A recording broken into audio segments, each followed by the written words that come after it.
এই তো এটা হইতেছে জাদুর পুতুল। এখানে সুইটির ছবিটা লাগাইতে, তারপরে এই পুতুলে যা করব সুইটির সাথে তাই হবে। এই তো এখন সুইটির পায়ে সুসুরি দিব। আরে আমার পায়ে সুসুরি লাগছে কেন? এখন হাতে দিব। আরে হাতেও তো সুসুরি লাগতেছে। সুইটি এরকম করছো কেন? কি হয়েছে? আরে স্যার দেখে ফেলেছে। কি সুইটি তুমি এরকম করতেছো কেন? সুইটিকে দিয়ে এখন স্যারকে চড় মারাবো।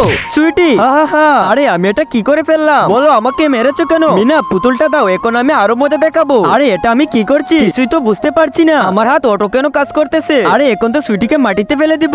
হা অনেক মজা হইতেছে। তার আগে তুমি যদি ইন্ডিয়ান হও তাহলে লাইক করো, আর যদি বাংলাদেশে হও তাহলে লাইক সাবস্ক্রাইব দুটি করো, আর কমেন্টে তুমি যেই দেশের সেই দেশের পতাকাটা দিয়ে যাও। সুইটি তোমার কি হয়েছে? রাজু চলে আসি, এটা লুকাই ফেলি। এটা নিশ্চয়ই মিনার পলাশ করতেছে। আরে এটা আমরা করতেছি না। রাজু এই নাও তোমার জন্য গিফট আনছি। ধন্যবাদ সুইটি। আরে ওরা তো সুইটির গায়ে রং ফেলতেছে। এখনই চাতাটা ধরি। এই নাও সুইটি। আরে রাজু তো সুইটিকে বাঁচিয়ে নিল। রাজুকে এখন একদম শেষ করে দিব। আরে এটা কি হচ্ছে? এখানে আমার ছবি কি করে এলো? মনে হয় এই পুতুলে কিছু আছে। এখানে তো সুইটির ছবি দেওয়া, বদলে মিনার ছবি দিয়ে দে। আরে মিনা তোমার কি হয়েছে? হে মিনার কি হয়েছে? মিনা পড়ে গেল কেন? না সুইটি তুমি যেও না, ও তোমাকে মারতে চেয়েছিল। ক্লাসে চলো।